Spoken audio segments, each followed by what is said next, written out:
منبر نور پر جلوہ فرما صدر مجلس صدر باوقار حضرت الحاج قاری زید اکرم صاحب قبلہ و قاری انس قادری صاحب نقیب جلسہ حاضرین محفل، السلام علیکم ورحمۃ اللہ وبرکاتہ۔ وعلیکم السلام ورحمۃ اللہ وبرکاتہ۔ الحمد للہ الذی بیدہ تصریف الاحوال وتخفیف الاثقال، والصلاة والسلام علی سید الہادین الی محاسن الافعال، وعلی آلہ واصحابہ المضارعین لہ فی الصفات والاعمال، اما بعد فاعوذ باللہ من الشیطان الرجیم، بسم اللہ الرحمن الرحیم۔ ولا تقولوا لمن يقتل في سبيل الله أموات بل أحياء ولكن لا تشعرون، صدق الله العظيم وصدق رسوله النبي الأمين الكريم، ونحن على ذلك لمن الشاهدين والشاكرين والحمد لله رب العالمين۔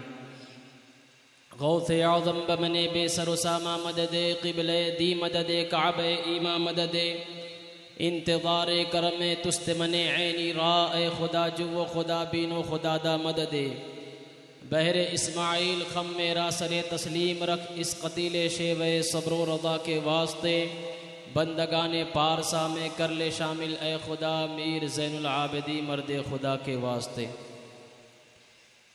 آئیے ہم اور آپ کچھ عرض و معروض سے پہلے آقائے نامدار مدنی تاجدار صاحب ابرار و اخیار جناب محمد الرسول اللہ صلی اللہ علیہ وسلم کی بارگاہ رسالت مآب میں ہدیہ درود پیش کریں اور جھوم کر پڑھیں۔ اللہم صلی علی سیدنا و مولانا محمد معدن الجود والکرام و آلہ و صحبہ وبارک وسلم، صلو علیہ صلاۃ و سلاما علیک سیدی یا رسول اللہ صلی اللہ تعالی علیہ وسلم۔ چونکہ یہ ذکر شہادت کربلا کانفرنس ہے، نبی اور آل نبی پر ایک مرتبہ اور درود پاک پڑھیے۔ اللہم صلی علی سیدنا و مولانا محمد معدن الجود والکرم و آلہ و صحبہ وبارک وسلم، صلو علیہ صلاۃ و سلاما علیک سیدی یا رسول اللہ صلی اللہ تعالی علیہ وسلم۔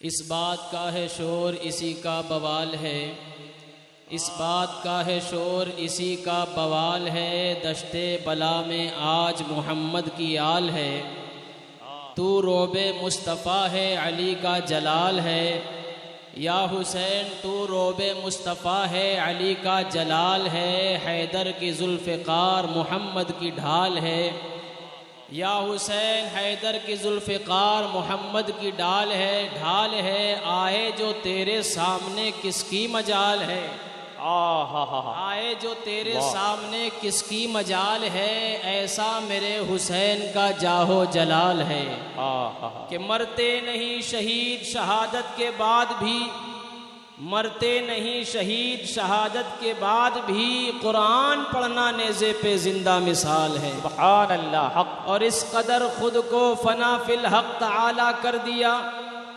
اس قدر خود کو فنا فی الحق تعالی کر دیا، دین پر شبیر نے قربان کنبا کر دیا، کربلا کی ریت پر ایک ایسا سجدہ کر دیا، کربلا کی ریت کو روشن مسلح کر دیا، اور جان لے کر آپ کی مردہ ہوئے سارے یزید، جان لے کر آپ کی مردہ ہوئے سارے یزید، جان دے کر آپ نے اسلام زندہ کر دیا۔ سبحان اللہ حق۔ جان لے کر آپ کی مردہ ہوئے سارے یزید، جان دے کر آپ نے اسلام زندہ کر دیا۔ درود پاک پڑھیے۔ اللہم صلی علی سیدنا و مولانا محمد وعلی آل سیدنا و مولانا محمد وبارک وسلم، صلو علیہ صلاۃ و سلاما علیک یا رسول اللہ صلی اللہ تعالی علیہ وسلم۔ آج کا اس پر نور جلسہ جس کا عنوان میں نے آج اپنی تقریر کا عنوان جو منتخب کر رکھا ہے وہ یہ ہے کہ کربلا میں کون کون تھے، دوسرا کربلا کے میدان شہادت میں کون کون بچا، اور کربلا کے میدان سے بچ کر کون کہاں گیا۔ تیسرا اور سب سے اہم نوٹیبل پوائنٹ جو ہے وہ یہ ہے کہ معترضین کا اعتراض اور ان کے اعتراض کا انہی کی کتاب سے جواب۔ امام حسین فقط ایک ذات کا نام نہیں، امام حسین فقط کسی کے نواسے کا نام نہیں، امام حسین فقط کسی کے باپ کا نام نہیں، بلکہ اسلام کے ایک مضبوط نظریے کا نام امام حسین، دین اسلام کے دستور کا نام امام حسین ہے، شریعت محمدیہ کے نظام کا نام امام حسین ہے۔ بے شک۔ اب جو حسین کے ماننے والے ہیں وہ دین پر عمل کرنے والے موجود رہیں گے، اب جو اسلام پر عمل کرنے والے رہیں گے یقیناً وہ جناب حسین کے پیروکار رہیں گے۔ جو کوئی اسلام کا اقرار کرنے والا ہوگا وہ نظام مصطفیٰ پر عمل کرنے والا رہے گا۔ بے شک۔ اس لیے کہ آج سے پہلے تاریخ کی کتابوں کو اٹھا کر کھنگالا گیا تو آپ کو اسپین کی زمین پر بھی دہشت گردی کا ایک منظر نامہ کھل کر سامنے آیا۔ آج سے پہلے بغداد کی زمین پر بھی اسلام کا نام لینے والوں کو قتل و غارت کے ساتھ پیش کیا گیا۔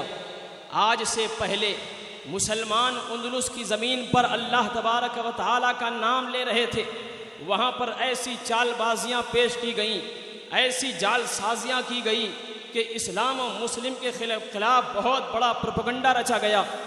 آج سے پہلے کربلا کے بعد بہت ایسی جنگیں ماریزیں وجود میں آئی، لیکن ان جنگوں کو، ان اتہاس کو، اس تاریخ کو لوگوں کے ذہنوں سے بھلا دیا گیا۔ کیا وجہ ہے کہ اسپین میں چھوٹے چھوٹے ہزاروں بچوں کو اسپین کے میدان میں جب گھوڑوں کی ٹاپوں سے روندوا دیا گیا تھا اور کھولتے ہوئے تیل کے حوالے کر دیا گیا تھا، ان تڑپتے ہوئے بچوں کا ذکر ہمارے زبان پر نہیں ہے۔ آج سے پہلے ہلاکو خان نے جس طرح سے لاکھوں لاکھ مسلمانوں کو تہہ تیگ کیا، حتیٰ کہ اس قدر انہوں نے خون خرابہ کیا، اس طرح سے ان لوگوں نے خون ریزی کی کہ کتابوں میں آتا ہے دریائے دجلہ جس میں پانی کا وجود تھا، دیکھنے والے اسے دیکھ کر کہتے تھے یہ تو خون کا دریا ہے۔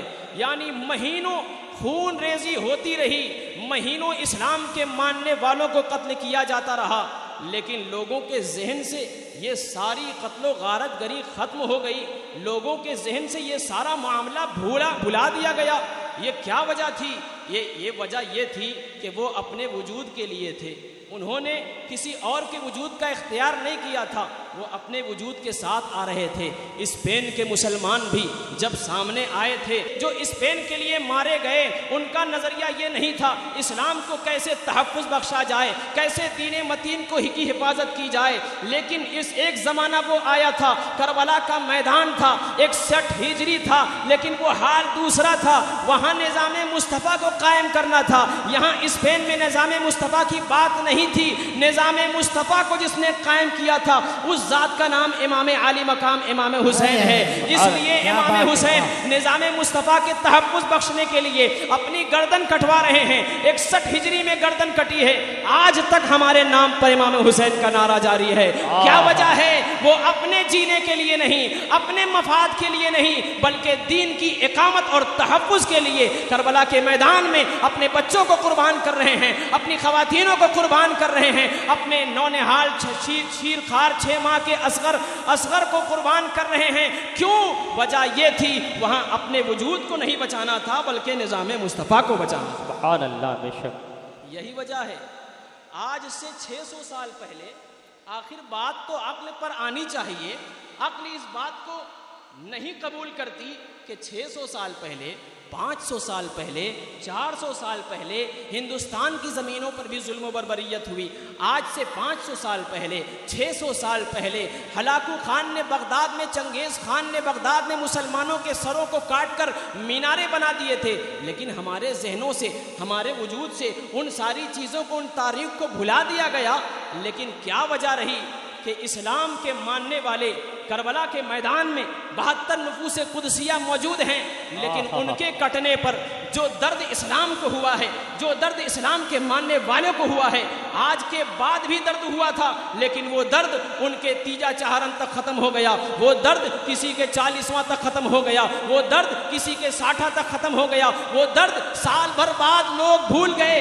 آج بھی ایسا ماحول ہے ہمارے اور آپ کے گھر میں. اگر کوئی فوت ہو جاتا ہے, مثال کے طور پر ماں کی ممتا بڑی مشہور ہے, ماں خود بھوکی رہ سکتی ہے لیکن بچوں کو ضرور کھلائے گی, اپنا پیٹ کاٹ کر اپنے بچوں کو پال لیتی ہے. لیکن جب اس کی گود سے چاہے 6 ماہ کا بچہ ہو, چاہے سال بھر کا بچہ ہو, چاہے نوجوان ہو, چاہے 20 سال کا ہو, چاہے 40 سال کا ہو, چاہے اس کا شوہر ہی کیوں نہ ہو, چاہے اس کا بھائی کیوں نہ ہو, عورت کا بھائی مر جاتا ہے, وہ اس غم میں تیجا تک رہتی ہے, زیادہ سے زیادہ چہارم تک روتی ہے, اس سے زیادہ 40واں تک روتی ہے, اس سے زیادہ کیا ہوتا ہے برسی تک. لیکن پھر اس کے بعد دھیرے دھیرے ہر گزرے زمانے کے ساتھ میں وہ بھائی کا غم بھی بھول جاتی ہے, بچے کا غم بھی بھول جاتی ہے, باپ کا غم بھی بھول جاتی ہے. باپ ہے اپنے بیٹے کا غم بھول جاتا ہے, بھائی ہے اپنے مرے ہوئے بھائی کا غم بھول جاتا ہے, بیٹا ہے اپنے مرے ہوئے بچے کا غم بھول جاتا ہے. زیادہ سے زیادہ کب تک؟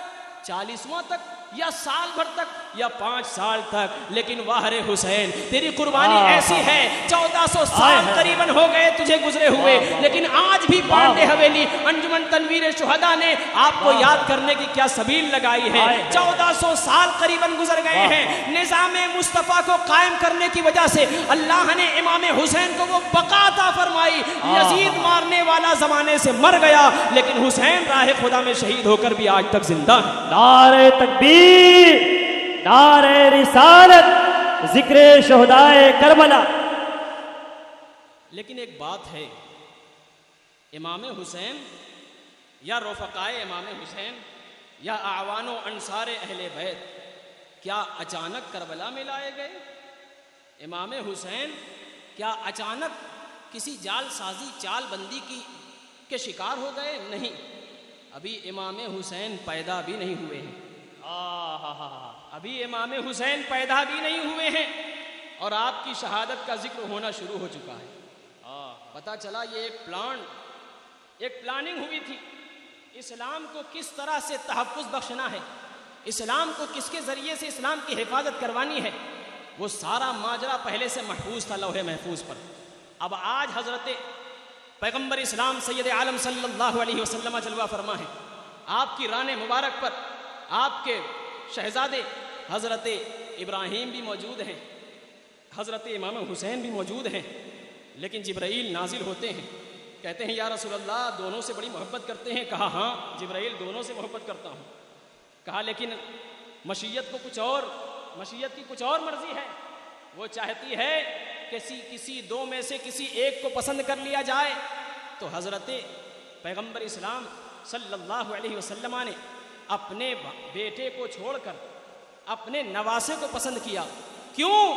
اس لیے کہ حضور صلی اللہ علیہ وسلم اپنے بیٹے کا غم 3 دن 10 دن بلکہ اپنے سینہ نبوت میں چھپا کے رکھ سکتے ہیں, لیکن امام حسین وہ ایسے لاڈلے ہیں, ایسے پیارے ہیں, اگر انہیں اللہ کے حضور پیش کر دیا جاتا اسی وقت تو صرف آپ نہیں بلکہ آپ کے ساتھ آپ کی بیٹی سیدہ فاطمہ الزہرا بھی تڑپتی, حضرت علی بھی تڑپتے, اور خود رسول اللہ صلی اللہ علیہ وسلم کو اس بات کا غم ہوتا. لیکن ایک پلاننگ تھی, لوگوں کو دکھانا تھا جب لوگ تمہیں دھوکہ دیں گے تو اس حال میں بھی تمہیں صبر کرنا ہے. جب اسلام پر کوئی حرف لانے کی کوشش کرے گا اس وقت بھی تمہیں صبر اور اجر کی استحقاق کے لیے کھڑے رہنا پڑے گا, اپنے بچوں کو خدا کی راہ میں شہید کرنا پڑے گا. کیوں؟ اس لیے کہ یہ دین اسلام ہے. اسلام کے تحفظ کے لیے ہر ولی, ہر نبی, ہر صحابی جنہوں نے بھی اگر اپنی زندگی پیش کی ہے اپنے مفاد کے لیے نہیں بلکہ دین متین کی حفاظت کے لیے, چاہے حضرت ابو بکر صدیق ہوں, چاہے حضرت عمر فاروق اعظم ہو، چاہے حضرت عثمان غنی ہو، چاہے حضرت مولا علی ہو. آج مولا علی کے گھر میں حضرت امام حسن مجتبیٰ پیدا ہو گئے. رسول اللہ صلی اللہ علیہ وسلم جلوہ فرما ہوئے، کہا اے علی ارونی ابنی ما سمیتموہ، اے علی مجھے ذرا اپنا بچہ دکھاؤ اور بتاؤ تم نے اس کا نام کیا رکھا. حضرت علی ہر باپ اپنے بیٹے کا نام رکھتا ہے، وہ چاہتا ہے میں اپنے بیٹے کا اچھا سے اچھا نام رکھوں. حضرت علی چونکہ بہادر تھے، حضرت علی چونکہ میدان جنگ میں، میدان بدر و حنین میں جوہر دکھا چکے تھے، اس لیے ان کی خواہش تھی میرا بیٹا ہوگا تو میں بھی اس کا انوکھا نام رکھوں گا، جیسے آج ہر باپ سوچتا ہے، ہر ماں سوچتی ہے. حضرت علی نے اپنے بیٹے امام حسن کا نام کیا رکھا تھا؟ حرب، یعنی جنگجو، بہادر، تاکہ جس طرح اس کا باپ میدان بدر میں اسلام کے مخالفین کو دھول چٹاتا رہا، میرا بیٹا امام حسن بھی کل میدان جنگ میں اترے تو لوگوں کو، اسلام کے مخالفین کو سبق سکھا سکے کہ دیکھ میں کسی اور کا بیٹا نہیں، علی ابن ابی طالب کا بیٹا ہوں. لیکن رسول اللہ نے کیا ارشاد فرمایا؟ ارونی ابنی، مجھے میرے بیٹے کو دکھاؤ، ما سمیتموہ، تم نے اس کا کیا نام رکھا؟ حضرت علی نے فرمایا یا رسول اللہ حرب نام رکھا. حضور نے فرمایا لا بل ہوا حسن، نہیں بلکہ اس کا نام حرب نہیں ہوگا، حسن ہوگا. حضرت حسن کی پیدائش ہو گئی، اس کے بعد حضرت امام حسین کی پیدائش ہوئی، پھر حضور تشریف فرما ہوئے، پھر حضرت علی کو مخاطب کیا اور کہا اے علی ارونی ابنی ما سمیتموہ، اے علی تمہارے گھر بچہ پیدا ہوا ہے تو تم نے اس کا نام کیا رکھا؟ حضرت علی کو حرب نام اتنا محبوب تھا کہ حسن کی باری میں بھی حرب نام رکھا، اور حسین جب پیدا ہوئے تب بھی آپ کا نام حرب رکھا. تو رسول اللہ نے ارشاد فرمایا لا بل ہوا حسین، اس کا نام حرب نہیں ہوگا بلکہ حسین ہوگا. اب حسین کتنا پیارا نام ہو گیا. آج ہم بلکہ جو اسلام کو نہیں جاننے والے ہیں، حضرت حسین کی شہادت ان کے اوپر اتنا اثر کرتی ہے، جو مسلمان نہیں ہیں وہ بھی جناب حسین کو ادب سے یاد کرتے ہیں. لیکن پھر تیسرا بچہ پیدا ہوا، یہیں سے نوٹیبل پوائنٹ، یہیں سے بد مذہبوں کی بد مذہبیت کی نقاب کشائی شروع ہو جاتی ہے. تیسرا بچہ پیدا ہوا جس کا نام رسول اللہ نے پوچھا ارونی ابنی ما سمیتموہ، اے علی تیسرا بچہ پیدا ہوا تم نے اس کا نام کیا رکھا؟ حضرت علی نے کہا میں نے اس کا نام یا رسول اللہ حرب رکھا. پھر حضور نے فرمایا لا بل ہوا محسن، اس کا نام حرب نہیں ہوگا بلکہ اس کا نام محسن ہوگا. یہ وہ نام ہے یہ وہ نام ہے جن کو اللہ تبارک و تعالی نے ساری کائنات سے چھپا کے رکھا تھا، میرے نواسوں کے لیے رکھا تھا. اب بات آئی امام حسن و حسین کے بعد امام محسن کی. یہ کون ہے؟ حضرت محسن چند دن زندگی پائی اور وفات پالی. لیکن آؤ آج سے پیچھے چلو، خلیفہ اسلام، خلیفۃ المسلمین حضرت عمر فاروق اعظم کے دور میں، جیسا کہ آج رافضی شیعہ ٹولہ اسلام کے خلیفہ دوم حضرت سیدنا فاروق اعظم کی خلاف ایسی سازشیں رچتے ہیں، ان کا الزام یہ ہے کہ معاذ اللہ سیدہ فاطمہ الزہرا رضی اللہ تعالی عنہا کے گھر پر حضرت عمر گئے تھے ان کے گھر کو جلانے کے لیے، اور جب دیکھا دروازہ بند تھا تو انہوں نے حضرت عمر نے دھکا دیا، دروازہ توڑ دیا. معاذ اللہ ان کا الزام یہ ہے کہ جیسے ہی وہ دھکا دے کر اس دروازے کو توڑا تو اس دروازے میں جو قبضہ کیل لگی ہوئی تھی وہ چھٹک کر کے جناب فاطمہ الزہرا رضی اللہ تعالی عنہا کے پیٹ میں جا کر چبھ گیا، زخم ہوا، اور اس زخم کی وجہ سے حضرت فاطمہ کا حمل ضائع ہو گیا. اب یہاں پہ ایک بات رک کے میں بتانا چاہوں، شیعوں نے کہا حضرت عمر فاروق آئے اور دھکا دیا، دروازہ توڑا، اس میں سے جو کیل نکلی وہ کیل جناب فاطمہ کے پیٹ میں گھس گئی اور اس سے ایسا کاری شدید زخم لگا کہ جس کی وجہ سے آپ کے پیٹ میں پلنے والا بچہ جس کا نام محسن ہے، جسے وہ شہید بتاتے ہیں، وہ ضائع ہو گیا. آج جب ہم نے شیعوں کی کتابوں کو کھنگالنا شروع کیا، انہی کا مجتہد کہتا ہے، وقت کا بہت بڑا علامہ ہے، اور کہتے ہیں کہ دیکھو یہ بات جو ہمارے اسٹوجوں سے بیان کی جاتی ہے کہ حضرت عمر فاروق نے سیدہ فاطمہ الزہرا رضی اللہ تعالی عنہا کے گھر جا کر گھر جلانا چاہا، جلایا اور دروازے کو دھکا دیا، توڑا اور اس میں جو کیل نکلی اس سے حضرت فاطمہ کا پیٹ چھد گیا، جس کی وجہ سے حمل ضائع ہو گیا۔ یہ نہایت ضعیف اور محض باطل روایت ہے، اس کا سرے سے کوئی وجود ہی نہیں۔ کس کے یہاں سے؟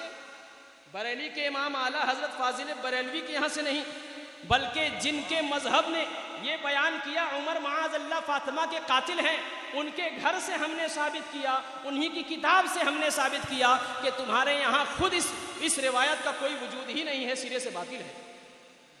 اور لکھتا ہے کیا؟ خمینی ہو یا سیستانی ہو یا کلینی ہو یا ملا باقر مجلسی ہو یا ان کے یہاں رسائل کتاب کا مصنف ہو، یہ سارے کے سارے کہتے ہیں اس سے کوئی، یہ بات صرف مشہور ہے، یہ دعویٰ تو کیا گیا ہے لیکن اس دعوے کا کوئی دلیل نہیں ہے۔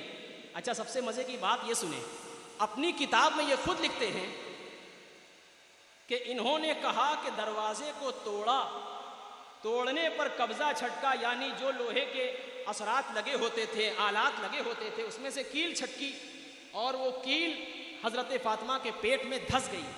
لیکن انہی کی کتاب کہتی ہے کہ ایسا ہرگز نہیں، اس لیے کہ یہ اپنے کتاب میں لکھتے ہیں کہ حضرت فاطمہ حضرت علی کا گھر آج جیسے لوگوں کا گھر نہیں تھا، بلکہ ان کی کتابوں میں لکھا ہے کہ ان کی چھت کھجور کے چھالوں سے بنائی گئی تھی اور ان کی چھت میں جو ان کے گھر میں جو دروازہ لگا ہوا تھا وہ کھجور کے تنے کو چیر کر کے، یعنی بالکل ہلکا اور گھاس بھوس والا دروازہ لگا ہوا تھا۔ جب ایسا دروازہ ہو تو اس میں کیل اور قبضہ کہاں سے آئے گا؟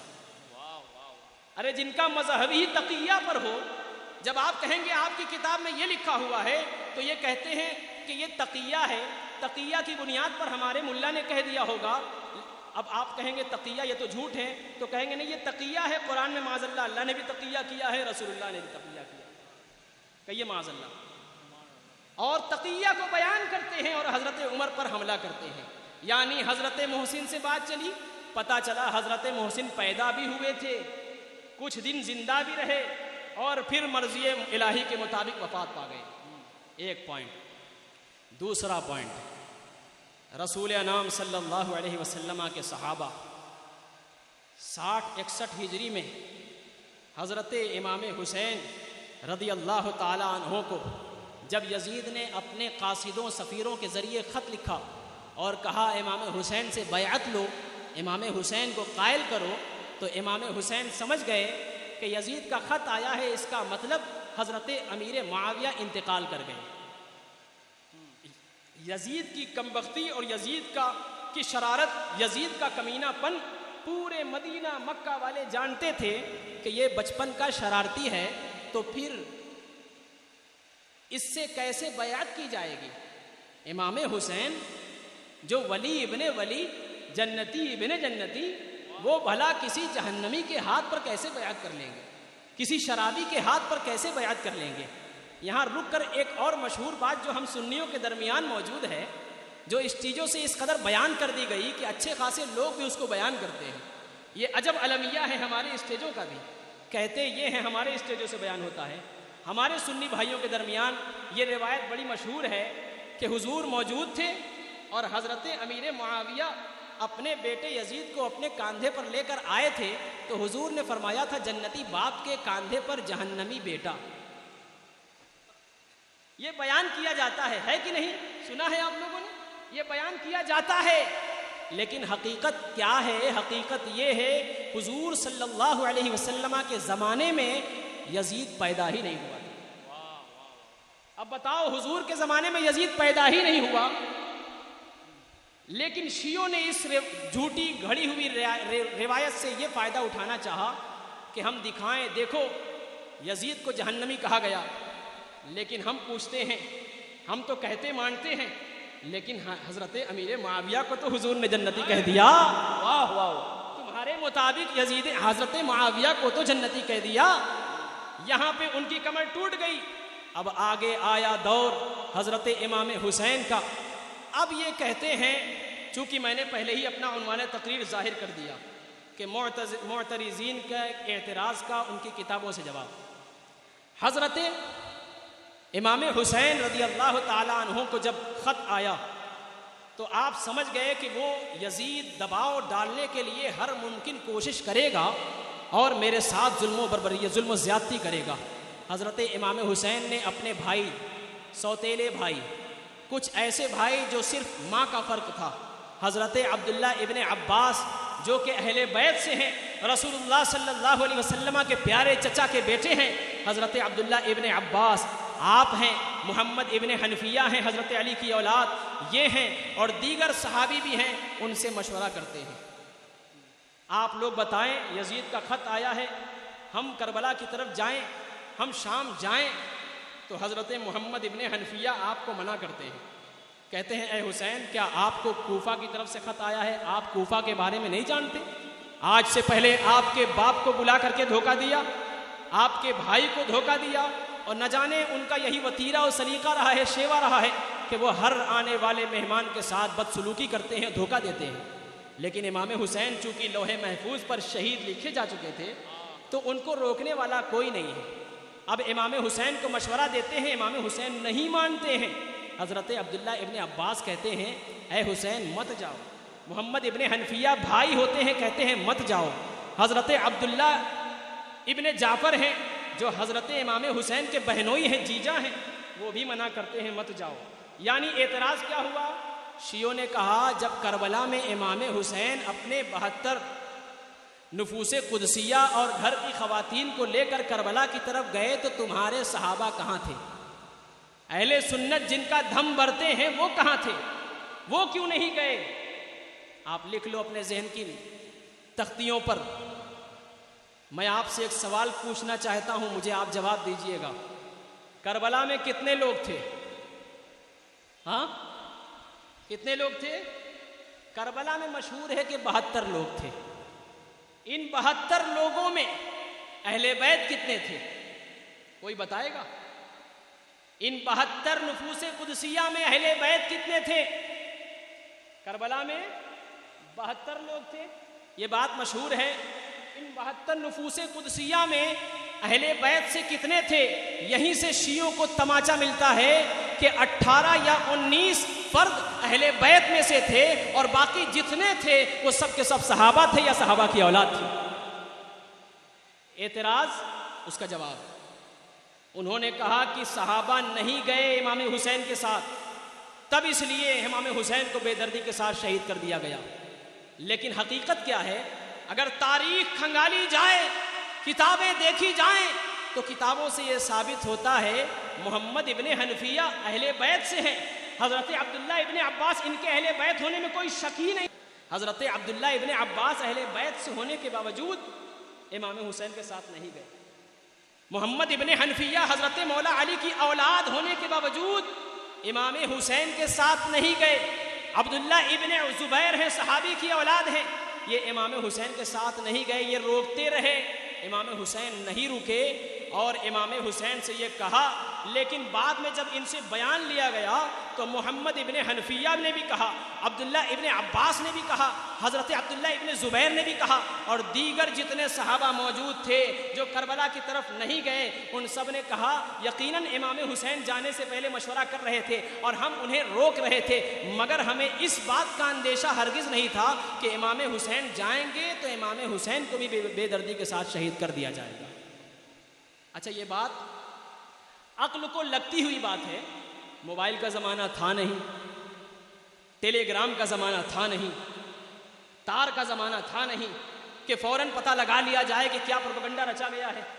حضرت محمد ابن حنفیہ، حضرت عبداللہ ابن عباس اور دیگر صحابہ اور دیگر اہل بیت کے جو افراد مدینہ میں موجود تھے، انہوں نے یہ گمان تک نہ کیا تھا امام حسین اور ان کے گھر والوں کے ساتھ اس قدر ظلم کیا جائے گا کہ انہیں 3 دن بھوکا پیاسا بھی رکھا جائے گا اور بے دردی کے ساتھ شہید بھی کر دیا جائے گا۔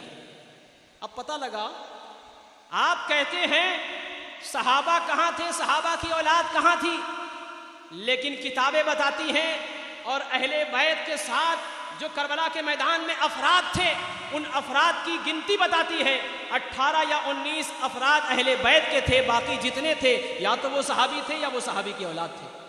پتہ لگا کہ صحابہ نے مخلص ہو کر کے امام حسین کا ساتھ دیا، صحابہ مدینے میں بھی مشورہ دے رہے تھے مت جاؤ، یہ اپنے کام میں مشورہ میں مخلص تھے، اور صحابہ کی اولاد اور صحابی جو جا کے کربلا کے میدان میں امام حسین کا ساتھ دیا، وہ بھی اپنے کام میں، اپنے معاونت میں، اپنے کردار میں جیسے مدینہ میں رہنے والے اہل بیت کے افراد مخلص تھے، ویسے کربلا میں شہید ہونے والے دیگر صحابہ یا صحابہ کی اولاد بھی تھے۔ اب ایک بات میں نے گزشتہ سال اسی اسٹیج سے بیان کی تھی کہ کربلا کے میدان میں اعوان و انصار اہل بیت کے ساتھ امام حسین، ابنان امام حسین، بھتیجے امام حسین کے شہید ہو گئے تھے، لیکن کوئی بچا تھا۔ اتنے مجمع میں سے کوئی ہے جو بتا دے کون بچا تھا؟ ہے کوئی بتا دے؟ کربلا کے میدان میں کوئی بچا تھا؟ کون بچا تھا؟ امام زین العابدین۔ جب کسی بھی اسٹیج سے یہ سوال کیا جائے گا کہ جو کربلا میں گئے تھے، شہید ہوئے تھے، لیکن ان میں بچا تھا کون، تو سب کہیں گے امام زین العابدین۔ وجہ کیا ہے؟ وجہ یہ ہے کہ تاریخ کو اسی راستے سے بیان کرتے کرتے کرتے کرتے یہاں تک کا عرصہ گزر گیا، اس کے علاوہ لوگ بیان ہی نہیں کرتے۔ اب اگر کوئی تاریخ کو صحیح معنوں میں بیان کر دیتا ہے تو اعتراض کرتے ہیں۔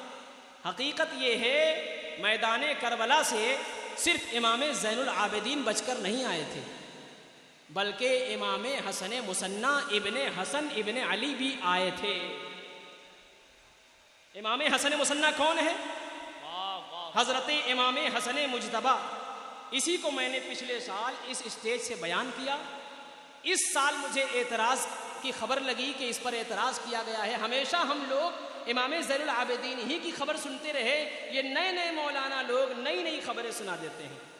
حقیقت میں ہم نئے مولانا تو ہوں گے، لیکن یہ خبریں نئی نہیں ہیں، بلکہ یہ خبریں اسی طرح سے پرانی ہے جیسے امام زین العابدین کی خبر پرانی ہے۔ حوالہ لکھیے، امام حافظ ابن حجر عسقلانی اپنی کتاب تہذیب التہذیب میں لکھتے ہیں، حوالہ لکھیے، امام حافظ مغلطائی اپنی کتاب اکمال تہذیب الکمال میں لکھتے ہیں، امام حافظ ابن حبان رحمۃ اللہ تعالی علیہ اپنی کتاب الثقات جلد 2 صفحہ نمبر 310 پر کچھ اس طرح بیان فرماتے ہیں، وَجُرِحَ فِي ذَلِكَ الْيَوْمِ الْحَسَنُ بْنُ الْحَسَنِ جَرِيحَةً شَدِيدَةً فَحَسَبُوهُ قَتِيلًا ثُمَّ عَاشَ بَعْدَ ذَلِكَ۔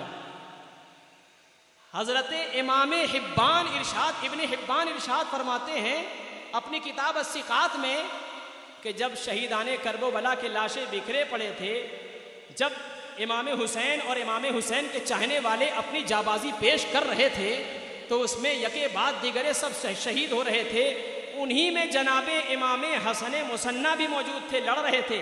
اور یہ امام حسن مثنی کون ہیں؟ حضرت امام حسین کی شہزادی جناب فاطمہ صغرا رضی اللہ تعالی عنہ کے شوہر بھی ہیں، چچا زاد بھائی بھی، یعنی اپنے دامادی ہونے کی حیثیت سے کربلا کی زمین پر اپنے سسر امام حسن کے ساتھ، اپنے چچا امام حسین کے ساتھ، اپنے سسر امام حسین کے ساتھ کربلا کے میدان میں یہ بھی گئے تھے، اور لڑتے لڑتے اس قدر شدید زخم لگا تھا کہ ان کو زخم لگا اور یہ غش کھا کر بے ہوشی کی حالت میں گر گئے۔ یزیدیوں نے سمجھا فحسبوہ قتیلا کہ یہ فنا ہو گئے ہیں، یہ شہید ہو چکے ہیں، انہیں اسی طرح سے چھوڑ دیا۔ اور جیسے ہی ان کا بدن پڑا ہوا تھا، یہ غش کھا کر بے ہوشی میں تھے، بعد کو یہ تاریخ لکھتی ہے ثم عاش بعد ذالک، ان کو ان کے چچازاد ماموں یعنی آپ کی والدہ کے چچازاد بھائی جن کا نام اسما بن خارجہ فزاری ہے، انہوں نے امام حسن مثنی کو اٹھایا، یعنی اپنے بھانجے کو، اور اٹھا کر اپنے خیمے اور قبیلے لے گئے اور ابن زیاد سے موقع مانگا کہ مجھے اس کو قتل نہ کرو، یہ میرا بھانجا ہے، میں اس کی دیکھ بھال کرنا چاہتا ہوں۔ اور ان کی دیکھ بھال کی۔ پھر ابن ثقات میں ابن حبان فرماتے ہیں ثم عاش بعد ذالک، ایک لمبی عمر امام حسن مثنی نے پائی۔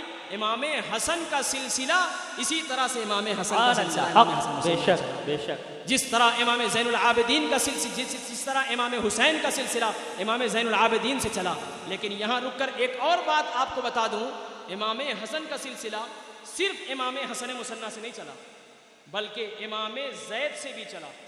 امام حسن مجتبی رضی اللہ تعالیٰ عنہ کے دوسرے بیٹے امام زید بھی تھے جن کے ذریعے سے وہ چلا. اب بتاؤ اگر امام حسن مصنع بھی شہید ہو جاتے اور یہ خبر نئے مولانا کے ذریعے سے نئی خبر ہوتی تو ہمارے اور آپ کے گھر میں جو لنگر غوثیہ کا اہتمام ہوتا ہے وہ غوث اعظم کس کی اولاد ہے؟ دادا علی گنج بخش حجویری ہیں وہ کس کی اولاد ہیں؟ اور آج ہمارے درمیان جتنی حسنی گیلانی سید ہیں وہ کس کی اولاد ہے؟ پتہ چلتا ہے کہ کربلا کے میدان میں امام حسن مصنع تھے لیکن وہ شدید زخمی ہونے کی وجہ سے، یعنی میں یہاں رک کر ایک اور بات ظاہر کر دوں، حضرت امام حسین تندرست ہیں، حضرت امام حسین کے دیگر اولاد تندرست ہیں، میدان کارزار میں جا رہے ہیں، جوہر دکھا رہے ہیں، اللہ کی راہ میں شہید ہو جا رہے ہیں، لیکن کمال ہے اللہ تبارک و تعالی کو حسنی حسینی سلسلہ جاری رکھنا تھا تو امام حسین کی اولاد امام زین العابدین علی اوسط کو بیمار کر دیا تاکہ بیماری کے بہانے سے ان کی زندگی بخش دی جائے، اور امام حسن مصنع کو کربلا کے میدان میں شدید زخمی کروا دیا گیا تاکہ بے ہوشی کی حالت میں ایک بہانہ مل جائے، ان کے ذریعے بھی امام حسن کا سلسلہ جاری ہو جائے. سبحان اللہ، زندہ باد زندہ باد.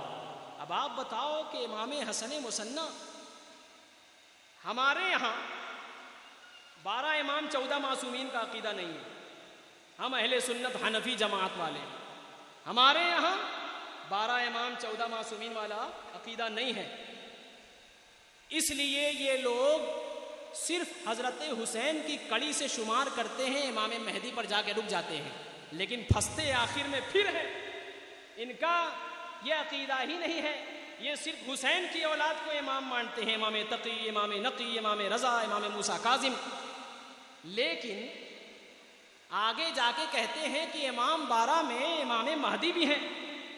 یہیں پر آ کے ہم اہل سنت و جماعت کا اعتدال بھی ثابت ہو جاتا ہے، ہمارا حق پر ہونا بھی ثابت ہو جاتا ہے، ہماری اہل بیت سے محبت کا اظہار بھی ہو جاتا ہے، صحابہ کا دل میں احترام بھی آ جاتا ہے، اور پھر آگے جا کے شیعہ کا مذہب دھڑام سے گر جاتا ہے، اس لیے کہ جن اماموں کا وہ عقیدہ رکھتے ہیں ان میں آخری امام جس کو یہ امام غائب کہتے ہیں، امام زمانہ کہتے ہیں، وہ امام مہدی ہیں، لیکن یہ حسین کی اولاد میں نہیں ہوں گے بلکہ امام حسن کی اولاد میں. حق بے شک. اب بتاؤ یہ کیسا عقیدہ ہے؟ امام حسن کی سب سے آخری اولاد کو امام مانتے ہیں لیکن سب سے پہلی اولاد کو امام نہیں مانتے. ہم اہل سنت و جماعت حنفی المسلک جماعت جسے آج مسلک اعلی حضرت کے جانا جاتا ہے، ہم امام حسن مصنع کو بھی مانتے ہیں، اور آنے والے ظہور جب پائیں گے حضرت امام مہدی ہم ان کا بھی اسی طرح سے احترام کرتے ہیں. امت کے آخری غوث امام مہدی جس طرح سے ہمارے لیے غوث اعظم افضل ہیں، غوث اعظم فضیلت کے حامل ہیں، اسی طرح سے جناب امام مہدی بھی ہمارے لیے فضیلت کے حامل ہیں. بے شک بے شک. یہاں تک یہ بات آئی اور میں نے حوالے بھی دیے، لیکن کمال یہ ہے میں نے کہا ان کی کتابوں سے اعتراض کا جواب امام حسن مصنع کا اپنی کتاب سے تو دے دیا. اب آؤ شیعوں کے بڑے ملا مجتہد جس کا نام شیخ مفید ہے، اپنی مفید نامی کتاب میں لکھتا ہے کہ امام حسین کے ساتھ میں جتنے اعوان و انصار اہل بیت تھے وہ کربلا میں شہید ہوئے، انہی کے ساتھ میں حضرت امام حسن مجتبی کے ایک بیٹے تھے جن کا نام امام حسن مصنع تھا، وہ شدید زخمی ہوئے تھے، ان کے ماموں چچا زاد ماموں نے ان کی کفالت کی تھی، ان کی عیادت کی تھی، اور پھر وہ اسی طرح سے زندگی بھر جیتے رہے.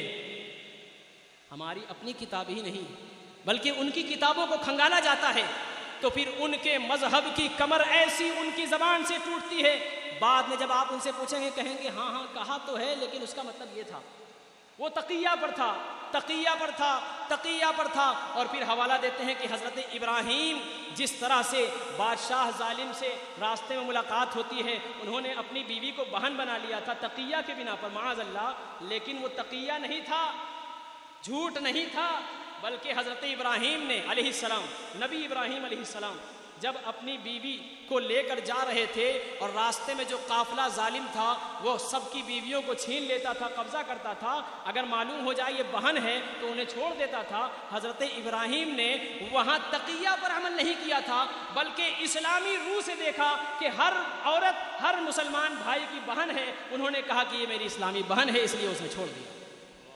یہاں بھی ان کا تقیہ دھڑام سے گر جاتا ہے.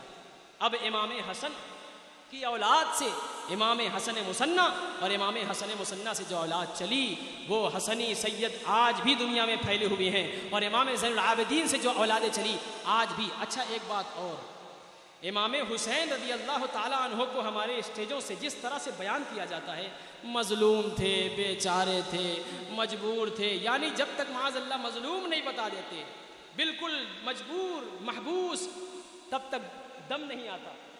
لیکن حقیقت میں تاریخوں کی کتاب سے یہ حوالہ ملتا ہے، گزر گیا کربلا کا میدان، اب امام زین العابدین کو کسی مسئلے پر پھر سے قید کر دیا۔ اب ایک صحابی کی اولاد ہیں تابعین، وہ امام زین العابدین سے ملنے جاتے ہیں جیل میں، دیکھتے ہیں امام زین العابدین کو پھر سے بیڑی میں جکڑ دیا گیا، تو آپ کو بڑا درد محسوس ہوتا ہے اور آپ کہتے ہیں یا امام، کل میدان کرب و بلا میں بھی آپ پر بیڑی ڈالی گئی اور آج تک آپ کے ساتھ یہ ظلم برابر جاری ہے، کس طرح سے آپ کو مجبور کیا گیا ہے؟ امام زین العابدین کو جلال آیا، مسکرا بھی دیا اور کہا اے آنے والے، بے شک تم ہم سے محبت کرتے ہو، بے شک تم ہماری الفت میں زندگی گزارتے ہو، توجہ ہے، توجہ سے سنیے، بے شک تم ہماری محبت میں زندگی گزارتے ہو اور تم اسی محبت کی وجہ سے کہتے ہو آج تک آپ کے ہاتھوں پیروں میں بیڑی ڈال دی جا رہی ہے، یہ بڑی مجبوری کی بات ہے، بڑے درد کی بات ہے۔ امام زین العابدین کہتے ہیں سنو، یہ ہماری مجبوری کی بات نہیں ہے، یہ ہمارے اختیار کی بات ہے، ہم نے اس کو اختیار کیا ہے۔ یہ دیکھو ایسے ہاتھ جھٹکتے ہیں آپ، یہ لوہے کی زنجیر ہاتھوں میں ہوتی ہے، صرف اشارہ کرتے ہیں، ہاتھ جھٹکتے ہیں اور آپ کے پاؤں کی، آپ کے ہاتھ کی وہ سکڑی اور زنجیر ٹوٹ کے بکھر جاتی ہے۔ کہا دیکھتے ہو جس طرح سے آج اللہ نے ہمیں یہ اختیار دیا، اللہ نے ہمیں یہ طاقت و توانائی دی، آج خلیفہ کے زمانے میں بھی ہم بندے تو ہوئے ہیں لیکن اگر اشارہ کرتے ہیں تو زنجیر ٹوٹ جاتی ہے۔ اگر کل کربلا کے میدان میں ہمیں کرامت دکھانی ہوتی تو یزید پسپا ہو جاتے، یزید فنا ہو جاتے، امام حسین بھی بسلامت ہوتے اور امام حسین کے چاہنے والے بھی بسلامت ہوتے۔ پتہ چلا کہ کربلا کے میدان میں 3 دن کی بھوک پیاس مجبوری اور مظلومی نہیں تھی بلکہ اختیاری تھی۔ امام حسین نے اختیار کیا تھا بھوک پیاس۔ ایک فلسفہ شہادت اور، جناب امام حسین ابھی کم سن ہیں اور لوگوں نے دیکھا کہ حضور اپنے نواسے کو اس قدر پیار کرتے ہیں، گود میں اٹھا رہے ہیں، چوم رہے ہیں، بوسہ دے رہے ہیں، ان کے لبوں کو بوسہ دے رہے ہیں اور ان کی زبانوں کو چوستے بھی ہیں، چساتے بھی ہیں، ان کی زبانوں کو بوسہ دیتے ہیں۔ اور جس طرح سے روایتوں میں آتا ہے، جس طرح سے ہم اور آپ کھجور کھا کر کے ان کی گٹھلیوں کو چوس کر پھینکتے ہیں، نکالتے ہیں، اسی طرح سے حضور حضرت امام حسین کی زبان مبارک کو چوسا کرتے تھے۔ کبھی امام حسین حضور کی زبان کو چوستے تھے اور کبھی امام حسین کی زبان کو رسول اللہ چومتے تھے۔ کیا وجہ تھی؟ بچپن میں امام حسین کی زبان مبارک کو حضرت رسول پاک صلی اللہ علیہ وسلم ان کی زبان کو چوسا کرتے تھے اور اپنی زبان کو انہیں چوسایا کرتے تھے۔ وجہ کیا تھی؟ وجہ اس وقت نہیں سمجھ میں آئی، وجہ کربلا کا میدان دکھا رہا ہے۔ اے لوگوں جنہوں نے بچپن میں دیکھا رسول پاک صلی اللہ علیہ وسلم نے ان کی زبان کو چوسا بھی، اپنی زبان کو چسایا بھی، یہ شہادت کا وہ منظر تھا۔ یہ کربلا کے میدان میں سب نے پانی پانی کا ذکر کیا لیکن تنہا امام حسین کی ذات تھی جنہوں نے ایک مرتبہ بھی پانی کا نام نہیں لیا۔ کیوں؟ انہوں نے رسول اللہ صلی اللہ علیہ وسلم کی زبان نبوت سے بچپن میں جس طرح کی سیرابی حاصل کی تھی، ان کی اخیر زندگی تک انہیں پیاس کا کوئی صدمہ ہی نہیں تھا۔ سبحان اللہ سبحان اللہ۔ یہ فلسفہ شہادت ہے۔ امام حسین کو بے شک مظلومانہ شہادت تھی لیکن ہم انہیں اس قدر مجبور و مظلوم نہیں بنا سکتے جس طرح سے شیعہ رافضی ٹولہ ہے وہ ہائے ہائے کرتی رہتی ہے، اپنے پگڑیوں کو نوچ دیتی ہے، اپنے کپڑے کو پھاڑ دیتی ہے، کبھی پنکھے سے لٹک جاتے ہیں، کبھی کچھ کرتے ہیں۔ یہ ہمارے مذہب میں نہیں ہے۔ 3 دن سے زیادہ غمی منانا مسلک حنفیہ میں بلکہ اسلام میں جائز نہیں ہے۔ شارع اسلام صلی اللہ علیہ وسلم نے اس کو منع فرمایا ہے۔ کیا آپ حسین پاک سے محبت نہیں کرتے تھے؟ سیدہ فاطمہ الزہرا حسین پاک سے اس طرح محبت نہیں کرتی تھیں؟ سب کرتی تھیں۔ اب آتی ہے بات یزید کو بچانے والے لوگوں کی جو یزید کو معصوم ثابت کرنا چاہتے ہیں۔ یزید نے کچھ نہیں کیا تھا، یزید نے کچھ نہیں کیا تھا، بالکل معصوم بے قصور ثابت کرنا چاہتے ہیں۔ ان بد مذہبوں کو بھی زوردار تماچا واقعہ کربلا لگا رہا ہے کہ جب یزید کے دربار میں رسول پاک صلی اللہ علیہ وسلم کے نواسے حضرت امام حسین کا سر انور گیا تھا تو یزید نے بھی ابن زیاد کی طرح بدتمیزی کی تھی، چھڑی کو حضرت حسین کے لب پر مارتا تھا۔ لیکن آج سے پہلے ابن زیاد کے دربار میں، اس کے دفتر میں حضرت حسین کا سر جب لے کے جایا گیا تھا تو معلوم ہے اس جگہ پہ کون کون صحابی تھے۔ ایک صحابی ہیں جن کا نام خادم الرسول لقب ہے اور جن کا نام انس بن مالک رضی اللہ تعالیٰ عنہ، صحابی ہیں اور حضرت انس بھی ہیں، کربلا کے ساتھ میں چلے جا رہے ہیں۔ اور انہوں نے کیا دیکھا؟ شام سے وہ شام میں رہتے تھے، دیکھا کہ امام حسین کا سر مبارک تشت پر رکھا ہوا ہے۔ ابن زیاد بدتمیزیاں کرتا ہے، چھڑی لگاتا ہے، لیکن کہتا کیا ہے؟ ابن زیاد ان کے منہ پر لبہائے مبارک پر چھڑی لگاتا اور کہتا بڑے خوبصورت ہو، سر کٹ گیا ہے لیکن بڑے خوبصورت ہو۔ اس خوبصورتی کا ذکر پورے دفتر میں ہو رہا ہے۔ اسی میں حضرت انس ابن مالک رضی اللہ تعالیٰ عنہ ہیں، وہ فرماتے ہیں چونکہ میری عمر کم تھی اور لوگوں کا ہجوم تھا، میں اچک کر کے سر حسین کو دیکھنا چاہا تو میری نظر سر حسین پر چڑھی، میری نظر سر حسین پر گئی تو میں نے دیکھا واقعی وکانا بالوسمتی، امام حسین کا چہرہ پورے دربار میں اچھے اچھے بزرگوں کے چہرے سے زیادہ روشن و تابناک چہرہ تھا، اور آپ کی داڑھی پر وسمہ لگا ہوا تھا۔ وسمہ کا میں ترجمہ نہیں کروں گا اس لیے کہ ہمارے یہاں کے لوگ دوسری چیزوں کا فائدہ بہت تیز اٹھا لیتے ہیں۔ داڑھی پر وسمہ لگا ہوا تھا، وہ مجاہدین کے لیے جائز ہے، صرف مجاہدین کے لیے۔ حضرت حسین کی داڑھی مبارک پر وسمہ لگا ہوا تھا۔ اب ہمارے اسٹیجوں سے یہ بیان دیا گیا، آج سے پہلے 54 یا 57 سال کی برس میں امام حسین تھے، عمر اتنی نہیں تھی کہ سارے بال اور داڑھی سفید ہو جائیں، لیکن پھر رونا دھونا شروع کر کے بتاتے ہیں کربلا کے حسین میں اتنا لاشا اٹھایا کہ لاشا اٹھاتے اٹھاتے خیمہ میں آئے تو آپ کی داڑھی بال سفید ہو گئے۔ یہ بات بالکل تاریخ اور کتابوں کے حوالے سے نادرست ہے۔ امام حسین کا بال، امام حسین کی داڑھی کربلا میں اکبر کے لاشے کو اٹھا کر سفید نہیں ہوئی تھی، بلکہ آج کربلا میں آنے سے کئی سال پہلے ہی امام حسین کی داڑھی بال بزرگی کی وجہ سے سفید ہو چکی تھی۔ لیکن کربلا میں آنے سے پہلے مجاہدین کا یہ طور رہا ہے، چاہے کسی بھی جنگ میں جائیں وہ اپنی داڑھی پر وسمہ لگاتے تھے تاکہ ان کی جوانی اور نظر آئے اور دشمنان اسلام سے مقابلہ کرتے ہوئے ان کے دلوں پر خوف طاری ہو جائے۔ اس لیے حضرت حسین کی داڑھی اور بال آج سے پہلے بھی سفید تھا۔ اب ہمارے یہاں سے بیان ہوتا ہے حضرت اکبر کے شہید ہو گئے، حضرت اکبر کے لاشے کو اپنے کاندھے پر لٹایا، بوجھا ڈالا اور پھر کھینچ کر کے لے کر آئے، جتنی لائنیں کھینچی اتنی لائنوں پر آگے بڑھتے رہے، حضرت حسین کے بال سفید ہوتے رہے۔ یہ سب ایک من گھڑت روایت ہے، حقیقت کا اس سے کوئی تعلق نہیں۔ اس لیے ہمارے اسٹیجوں کو بھی تحفظ بخشنا ہماری ذمہ داری ہے، ہمیں حقیقت سے روشناس کرانا ہم پر لازم ہے۔ اس لیے ہم نے کہا کہ جن روایتوں کو آپ نے نہیں سنا ہے تو اس میں آپ کا بھی اپنا قصور نہیں ہے، لیکن ہاں یہ بات ضرور کہیں گے کہ سنانے والے کو چاہیے کہ ان ساری باتوں کو بھی سنائیں۔ ہر سال رٹی رٹائی بات اگر سنائی جائے گی، بے شک غم حسین، بے شک داستان حسین، یہ ایک ایسا ایسی اثر انداز داستان ہے۔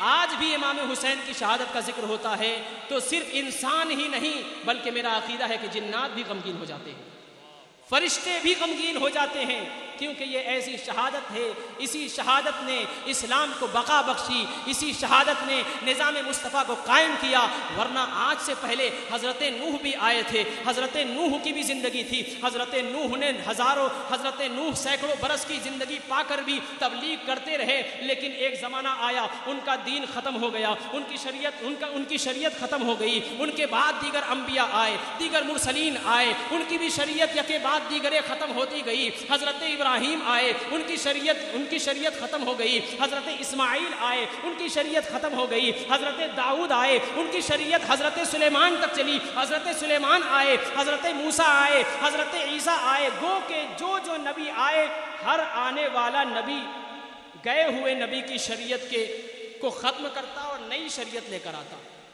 لیکن قربان جاؤ ختم کیوں ہو جاتی تھی؟ علامہ قمر الزمان اعظمی فرماتے ہیں اس لیے نوح آئے لمبی عمر پا کے لیکن ان کی شریعت وہیں پر موقوف رہ گئی، آگے نہیں بڑھی۔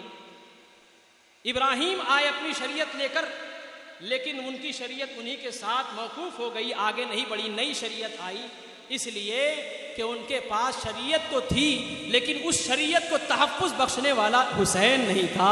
رسول اللہ کے پاس حسین ہے، رسول اللہ کے پاس زین العابدین ہے، رسول اللہ کے پاس اکبر ہیں، رسول اللہ کے پاس اصغر ہیں، رسول اللہ کے پاس آپ کے صحابہ ہیں، صحابہ کی اولاد ہیں، اس لیے حسین وہ سربراہ تھا ایسے لشکر اسلام کا کہ لوگوں نے ان کی جان تک لے لی لیکن اسلام کو کوئی نقصان نہیں پہنچا۔ جان لینے والے فنا ہو گئے، مٹ گئے، برباد ہو گئے، لیکن آج کوئی گھر نہیں ہے جہاں اسلام کا نام لیوا موجود ہو اور وہاں حسین کا تذکرہ موجود نہ ہو۔ اس لیے کہتے ہیں کربلا کی داستان ضرور سنائی جائے گی، اس لیے کہ اس داستان میں وہ پس منظر ہیں، وہ نکات ہیں، اگر ان نکات پر کسی ایک نکات پر بھی عمل کر لیا جائے تو پھر ہمارا دین بھی محفوظ ہو جاتا ہے، ہمارا عقیدہ بھی محفوظ ہو جاتا ہے۔ رسول پاک صلی اللہ علیہ وسلم کے صحابہ نے اپنا کردار ادا کیا، حضرت انس نے بھی اپنا کردار ادا کیا۔ آج سے پہلے کربلا کے میدان میں، کوفہ کے میدان میں جب نعمان ابن بشیر صحابی رسول نے اہل بیت کی محبت کی وجہ سے یزید کے خلاف کام کیا اور حسین پاک کے لوگوں کو چاہنے والوں کے ساتھ رہے تو حسین پاک کے چاہنے والوں کی بنیاد پر یزید نے حضرت نعمان ابن بشیر کو معزول کر کے ابن زیاد بدنہاد کو گورنر بنا دیا تھا۔ معلوم ہے کیوں؟ اس لیے کہ نعمان ابن بشیر، سب کی توجہ کہیں اور چلی گئی، نعمان ابن بشیر وہ صحابی رسول بھی تھے اور حضرات اہل بیت کی محبت میں سرشار بھی تھے۔ اب حضرت نعمان ابن بشیر کو معزول کر دیا، شام بلا لیا گیا، اور جب کربلا کا میدان وہاں لٹ پٹ گیا قافلہ اور سب کے سروں کو جب یزید کے دربار میں لایا گیا تو دیکھا یزید نے کہ اگر یہ حسین کا اچھا ایک بات اور میں رک کے بتا دوں، کربلا کے میدان میں اہل بیت کے افراد شہید ہوئے لیکن بات یہ ہے کہ دیکھنے والا پہچانتا نہیں تھا یہ سر کس کا ہے، دیکھنے والے پہچانتے نہیں تھے یہ سر کس کے ہیں۔ اس سے یہ پتہ چلتا ہے تذکرہ حسین تو گھر گھر تھا لیکن حسین کا چہرہ کسی نے نہیں دیکھا تھا، حسین پاک کی اولادوں کا چہرہ کسی نے نہیں دیکھا تھا۔ وجہ یہ تھی کہ وہ مکے سے ہجرت کر کے مدینے گئے، مدینے کے علاوہ کہیں نہیں گئے، اس لیے شام والے حسین کو جانتے ہیں لیکن حسین کے چہرے کو پہچانتے نہیں ہیں، اکبر کو جانتے ہیں اکبر کے چہرے کو پہچانتے نہیں ہیں۔ جبھی تو راہب دیکھتا ہے کہتا ہے کس کا چہرہ ہے، کس کا سر ہے، جبھی تو اسلام کے ماننے والے شام کے دربار میں جب دیکھتے ہیں یہ سر کس کے ہیں تو کہنے والا کہتا ہے معاذ اللہ یہ خلیفہ اسلام کے خلاف اٹھنے والا باغی لشکر تھا، اس کے سروں کو اسی لیے قتل الگ کر دیا گیا۔ جبھی کہا گیا اس لیے کہ حسین کو سب جانتے تھے، پہچانتے نہیں تھے کہ حسین کیسے نظر آتے ہیں، حسین کیا ہیں۔ اور جیسے ہی اس بات کا یہ ثبوت ملتا ہے کہ سارے صحابہ ہوں یا صحابہ کی اولاد ہوں، ان کی کنیزیں ہوں یا ان کے گھر کی عورتیں ہوں، جب سر حسین کو دیکھتی تھی، شہداء کے سروں کو دیکھتی تھی، شام کے دربار میں شہیدان 72 کے لاشوں سے کٹے ہوئے جدا سر کو دیکھتی تھی تو وہ عورتیں، وہ مردیں، وہ بچے، وہ بوڑھے پوچھتے تھے یہ کون ہے جس کے سر کو ان کے دھڑوں سے الگ کر دیا گیا۔ اس سے پتہ چلتا ہے کہ امام حسین کو جانتی تھی، جانتے تھے لیکن پہچانتے نہیں تھے۔ تذکرہ حسین تھا، تذکرہ اکبر تھا لیکن امام حسین کے چہرے کو، ان کے گھر والے کو چہرے کو نہیں جانتے تھے۔ جیسے ہی بتانے والے نے کہا کون ہے تو پوچھنے والے نے کہا یہ کون ہے تو بتانے والے نے کہا یہ حسین ابن علی کا سر ہے، وہ اکبر ابن حسین کا سر ہے، وہ اصغر ابن حسین کا سر ہے، وہ فلاں کا سر ہے۔ اتنا سننا تھا کہ شام میں قیامت برپا ہو گئی، ایک ہنگامہ ہو گیا، یزید کو اس بات کا ڈر ہونے لگا کہیں ایسا نہ ہو کہ اب جو ہنگامہ برپا ہوا ہے تو میرا تخت یہیں پلٹ جائے، تختہ الٹ جائے۔ اس لیے فوراً جو معزول کیے گئے گورنر تھے نعمان ابن بشیر صحابی، اس نعمان ابن بشیر صحابی کو بلایا اور کہا یہ سارے معاملات ہو چکے ہیں، مذاکرات ہو چکے ہیں، لہٰذا تم شہدائے کربلا اور ان کی خواتین کو مدینہ پہنچا آؤ۔ کہتے ہو کہ صحابہ کا کیا کردار تھا؟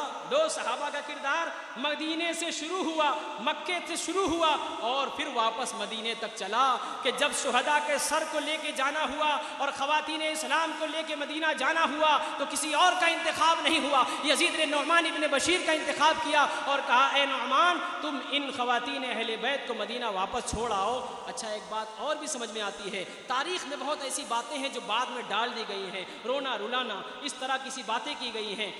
حضرت نعمان ابن بشیر دوڑ دوڑ کر خدمت کرتے رہے پورے سفر میں، اور جب مدینہ پہنچے تو حضرت زینب رضی اللہ تعالیٰ عنہ، طیبہ طاہرہ سیدہ زاہدہ جناب زینب ابن حسین، جناب زینب ابن علی ابن ابی طالب، یہ ہیں، ان کی خدمت سے بہت خوش ہوئی تو اپنا ہار اپنے گلے سے نکال کر کے جناب نعمان ابن بشیر کو دیا تحفہ میں۔ آپ صحابی رسول ہیں، بزرگ ہیں، آپ نے بڑی خدمت کی تو آپ نے فرمایا اے سیدہ پاک آپ بہت زیادہ تشدد کی شکار ہوئی ہیں، آپ کے ساتھ ظلم و زیادتی ہوئی، میں نے حضور کی نسبت کی وجہ سے آپ کی دل جوڑ کر کے، میں نے دل توڑ کر کے ٹوٹ کر کے آپ سے محبت کی اور آپ کی خدمت کی، میں نے انعام پانے کے لیے نہیں کیا۔ اس بات سے بھی میں جب تاریخ پڑھ رہا تھا تو مجھے اس بات کا بھی احساس ہوا، وہ جو کہا جاتا ہے کہ ان کے ساری چیزوں کو چھین لیا گیا تھا، اس روایت سے ثابت ہوتا ہے یہ بات غلط ہے، ورنہ کیسے سیدہ زینب اپنے ہار کو نکال کر کے حضرت نعمان ابن بشیر کو دیتی؟ اس سے پتہ چلا کہ حضرت نعمان ابن بشیر کا بھی کردار وہاں بڑا اچھا تھا، بڑا اعلیٰ کردار تھا۔ اب سنو صحابہ کا کردار، جب مدینہ میں کٹے ہوئے سر پہنچے، جب مدینہ میں لوٹا ہوا قافلہ پہنچا، دو روایت ہے، کٹے ہوئے سر یا تو دمشق میں یا تو جنت البقیع میں آئے، مدینہ کے میدان مدینہ شریف میں جیسے ہی لوٹا کٹا قافلہ پہنچا اور پھر امام زین العابدین جو پورے راستے صبر کا پیکر بنے ہوئے تھے، صرف روتے رہے، یاد کرتے رہے، کسی سے کچھ نہیں بولتے تھے، جیسے ہی ان کا قافلہ مدینہ پہنچا، اونٹ کے اوپر سے جیسے ہی آپ اترے ہیں سیدھے حضور کی بارگاہ میں چلے جا رہے ہیں، اعلان ہوا میدان کرب و بلا سے آوان اہل بیت اور اہل بیت کے چاہنے والے کے ساتھ ساتھ آج اہل بیت کے وہ افراد آئے ہیں جن میں مرد سارے گئے تھے لیکن بچ کر صرف امام زین العابدین آئے ہیں۔ پورے مدینہ میں ایک کوہرام برپا ہو گیا، جتنے صحابی تھے، صحابی کی اولاد تھی، وہ سب کے سب مدینہ میں جمع ہو گئے۔ دیکھتے کیا ہیں، حضرت زینب کا قافلہ آ رہا ہے، امام زین العابدین ہیں، خاموش ہیں، اب سب ان کے پیچھے چلتے چلے جا رہے ہیں۔ رسول پاک صلی اللہ علیہ وسلم کی بارگاہ میں جاتے ہیں، اب تک جو بندہ خاموش تھا اس کے صبر کا پیمانہ چھلک گیا، اب حضور کی بارگاہ میں سلام پیش کرتے ہیں، الصلاۃ والسلام علیک یا رسول اللہ، الصلاۃ والسلام علیک یا حبیب اللہ، یا رسول اللہ آپ کے نواسوں کے ساتھ کیسا حال کر دیا گیا، یا رسول اللہ آپ کے نواسوں کو ان کے سروں سے، ان کے دھڑوں سے ان کے سروں کو جدا کر دیا گیا، یا رسول اللہ ہم تڑپتے رہے، یا رسول اللہ ہمارے ساتھ یہ احوال ہوئے ہیں، نانا حضور ہماری طرف نگاہ نبوت فرمائیں۔ پور ان کا بیان ہوتا رہا، وہ حضور کی بارگاہ میں شکایت کرتے رہے، یا رسول اللہ صلی اللہ علیہ وسلم آپ کے نام لیوا نے ہمارے باپ کے ساتھ یہ کیا، ہماری خواتین کے ساتھ یہ کیا، یہ بیان ہوتا رہا، یہ شکایتیں پیش کرتے رہے اور اس درمیان میں پورے مدینہ کا حال یہ تھا کہ کوئی بچہ موجود نہیں تھا جو ان کی دہائی پر آنکھ دیدہ نہ ہوتا تھا، آپ دیدہ نہ ہوتا تھا، پورا کوہرام۔ حضرت ام سلمہ فرماتی ہیں یا تو اب اگر قیامت آئے گی تو وہ دوسری قیامت ہوگی، اس لیے کہ ایک قیامت ہم نے امام زین العابدین کو مدینہ آنے پر دیکھ لی، اب اگر کوئی قیامت آئے گی تو وہ دوسری قیامت ہوگی۔ امام زین العابدین جیسے ہی آئے، اب محمد ابن حنفیہ حواس باختہ، اللہ اکبر، تمہارا حال یہ کر دیا گیا، جناب زینب کا حال یہ کر دیا گیا، اہل بیت کے افراد کے ساتھ یہ کیا۔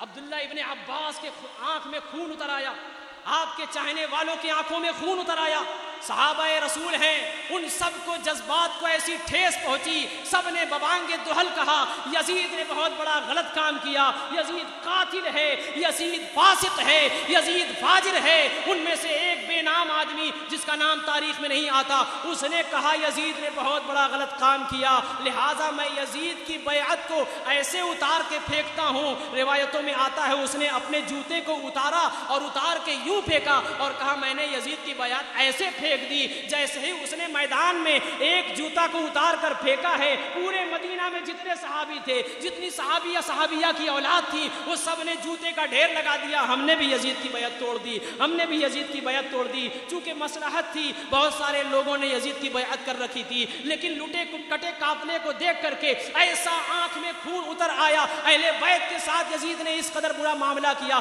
لہٰذا ہم نے بیعت توڑ دی۔ روایتوں میں آتا ہے وہ میدان جوتوں چپلوں سے بھر گیا تھا، اور پھر امام حسین کے انتقام لینے کے لیے یزید کے خلاف آواز اٹھی۔ اس کا بیان جیسے ہی یزید کے دربار میں پہنچا، یزید سمجھ گیا کہ اب حضرت عبداللہ ابن زبیر اور دیگر صحابہ جو موجود ہیں، محمد ابن حنفیہ ہیں، عبداللہ ابن عباس کی سربراہی میں اب لشکر تیار ہوگا اور شام پر حملہ آور ہو جائیں گے، اس لیے یزید نے پہلے ہی اس کا انتظام کیا اور ایک بڑا لشکر کئی ہزار پر مشتمل مدینہ منورہ کی طرف بھیجا اور جا کر کے انہوں نے حملہ کروایا۔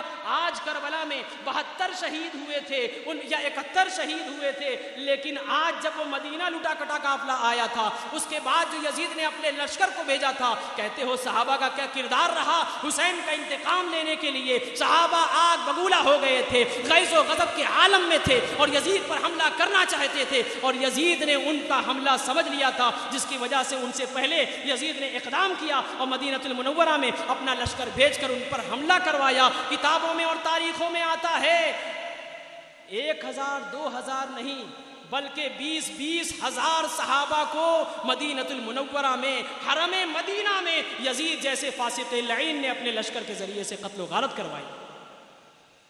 اسی واقعے کا نام واقعہ حرہ کہلاتا ہے۔ حرہ کا واقعہ، جو سلفی کہتے ہیں اپنے آپ کو، جو لوگ کہتے ہیں ہم کتابیں پڑھتے ہیں، یزید کو امیر المومنین کہتے ہیں، ان کے لیے سبق آموز ہے، وہ اپنا موقف بدل لیں اور پھر حق اہل سنت و جماعت کے ساتھ ان کے ساتھ ہو لیں۔ یزید کو رحمت اللہ علیہ کہتے ہیں۔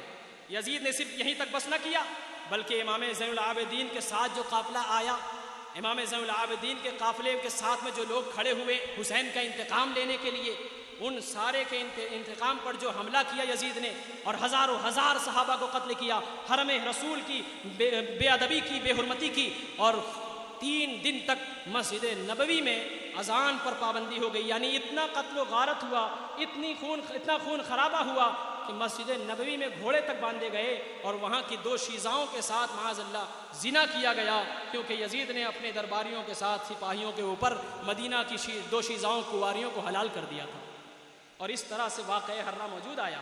اب اگر کوئی کہے یزید کو کچھ نہیں پتا تھا، یزید کے پاس جب سر حسین گیا تھا تو وہ رونے لگا تھا، اس نے کہا میں نہیں چاہتا تھا، چلو وہاں تک بچا لیتے ہو، لیکن پھر اس نے یزید نے ایک بڑا لشکر مدینہ منورہ حرم رسول، کوئی مسلمان حرم کی بے ادبی نہیں کرتا، اگر کوئی کرتا ہے تو مسلمان نہیں رہ جاتا، بتاؤ پھر یزید نے کیوں کر بڑا حملہ کروایا؟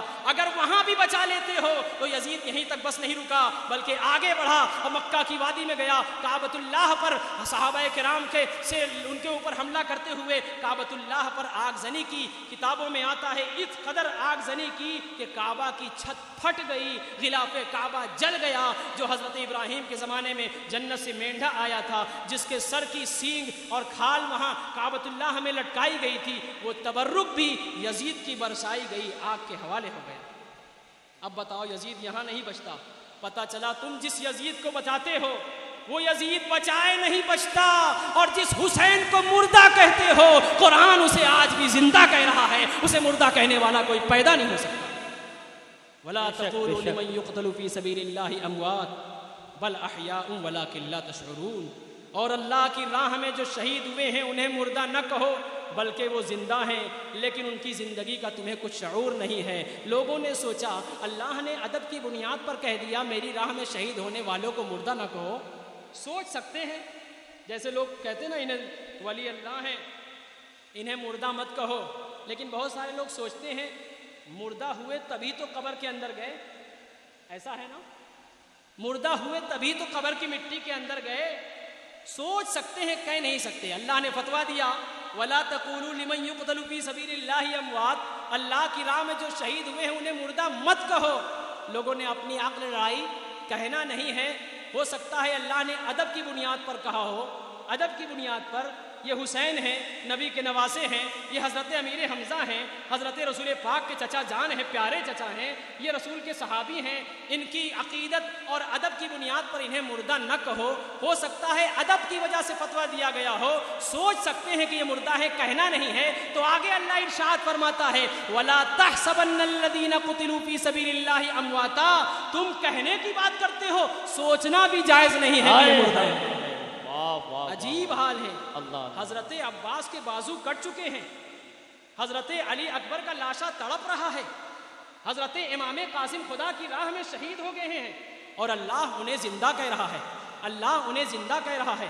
تو پھر ایک جماعت کھڑی ہو کر کہتی ہے غوث سے مدد مت مانگو, امام حسین المدد مت کہو, علی المدد مت کہو, نبی المدد مت کہو, اس لیے کہ یہ مردے ہیں اور مردے سنتے رہی ہیں. جب آپ ان سے پوچھو گے دلیل کیا ہے, حوالہ کیا ہے, تو وہ قرآن کی آیت پڑھ کے سنا دیتے ہیں, جس کی وجہ سے ہمارا بے قرآن پڑھا انسان, قرآن پڑھا بے قرآن سمجھا مسلمان ڈر جاتا ہے. ارے سامنے والے نے اعتراض بھی کیا اور پھر حوالہ بھی دے دیا, انک لا تسمع الموتى ولا تسمع الصم الدعاء. دیکھو قرآن کا حوالہ بھی دے کے لوگ دھونساتے ہیں اور کہتے ہیں دیکھو قرآن میں خود اللہ نے کہا ہے مردے نہ سنتے ہیں نہ بولتے ہیں.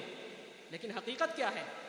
جب اگر کوئی آپ سے کہے کہ مردے سنتے نہیں ہیں, بولتے نہیں ہیں, تو ان سے دلیل مانگو. اگر یہ تلاوت کریں تو ان سے کہو یقیناً یہ حق ہے, لیکن اس کا پس منظر تو بیان کرو.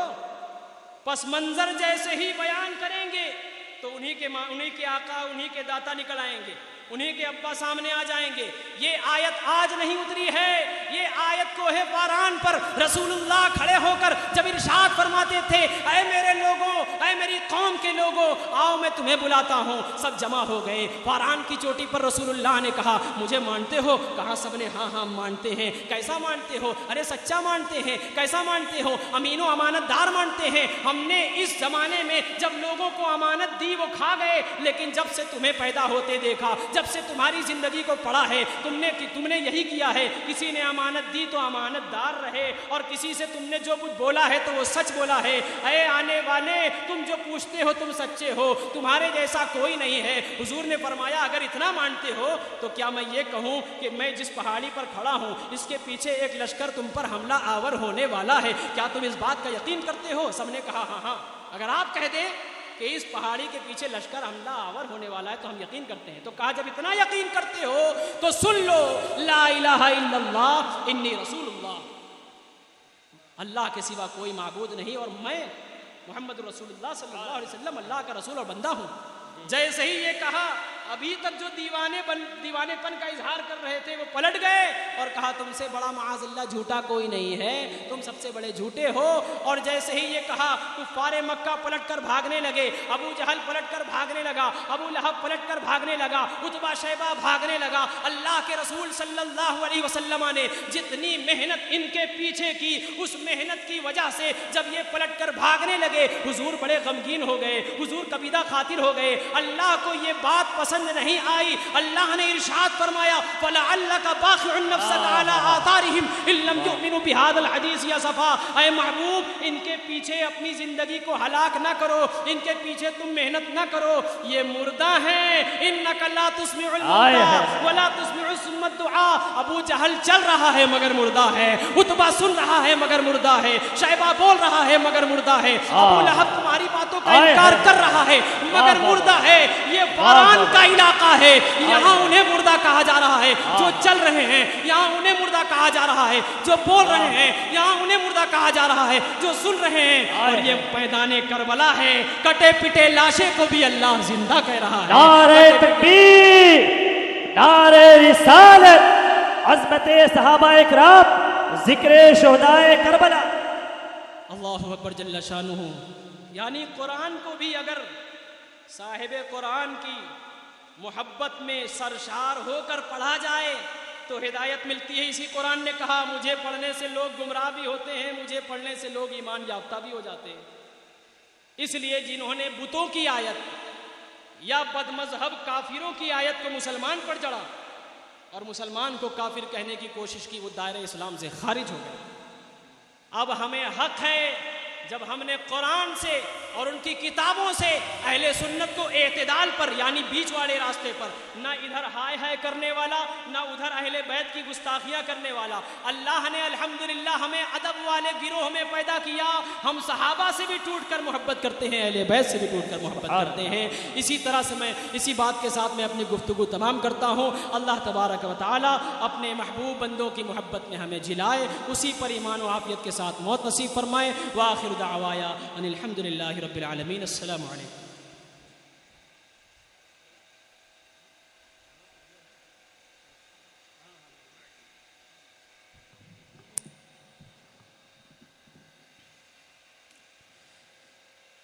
سبحان اللہ, ماشاء اللہ. خطیب ذیشان وعظ حق بیان حضرت مولانا حافظ قاری محمد حمزہ شیدا اسماعیلی قادری بنارسی جو اپنے خطاب نیاب سے ہمیں اور آپ کو فیضیاب کر رہے تھے. الحمدللہ عشق کی ایک انتہا ہے کربلا کی گود میں. میدان کربلا کا منظر اور شہدائے کربلا کا ذکر ہو رہا تھا. عشق کی ایک انتہا ہے کربلا کی گود میں, مصطفیٰ کا معجزہ ہے کربلا کی گود میں. عشق کی ایک انتہا ہے کربلا کی گود میں, مصطفیٰ کا معجزہ ہے کربلا کی گود میں. اور بارہا سونگھا تھا جس کو سرور کونین نے, بارہا سونگھا تھا جس کو سرور کونین نے. اب بھی وہ گل کھل رہا ہے کربلا کی گود میں, اب بھی وہ گل کھل رہا ہے کربلا کی گود میں, اب بھی وہ گل کھل رہا ہے کربلا کی گود میں. اور چومتے تھے پیار سے جس کو حبیب حق وہی, چومتے تھے پیار سے شہدا صاحب, چومتے تھے پیار سے جس کو حبیب حق وہی. بوسہ گاہے مصطفیٰ ہے کربلا کی گود میں, بوسہ گاہے مصطفیٰ ہے کربلا کی گود میں. حضرات آئیے بڑی تیزی کے ساتھ محترم محمد فیض اسماعیلی صاحب سے میں دعوت سخن دے رہا ہوں کہ وہ تشریف لائیں اور اپنے کلام سے سامعین کے قلوب کو محظوظ فرمائیں. انشاءاللہ بہت جلد حضور شیخ طریقت کی آمد ہونے والی ہے اور آپ ان کے خطاب سے فیضیاب ہوں گے. آئیے اس سے پیشتر محترم محمد فیض اسماعیلی صاحب سے میں گزارش کروں گا تشریف لائیں, آئیے ان کا استقبال کیا جائے. نعرہ تکبیر. مولا حسن کا ذکر ہوا, مولا حسین کا ذکر ہوا, اہل بیت اطہار کا ذکر ہوا, ذرا بیدار ہو جائیں, بیداری کا ثبوت دے. نعرہ تکبیر, نعرہ رسالت, نعرہ رسالت. ذکر شہدائے کربلا, ذکر شہدائے کربلا. خاک در رسول کی سوغات چاہیے, خاک در رسول کی سوغات چاہیے. ہاتھوں کو میرے نسبت سادات چاہیے, خاک در رسول کی سوغات چاہیے. ہاتھوں کو میرے نسبت سادات چاہیے. اور بچوں کی پرورش کے لیے اور کچھ نہیں, بچوں کی پرورش کے لیے اور کچھ نہیں. مجھ کو حسن حسین کی خیرات چاہیے, مجھ کو حسن حسین کی خیرات چاہیے, مجھ کو حسن حسین کی خیرات چاہیے. آپ کے سامنے محمد فیض.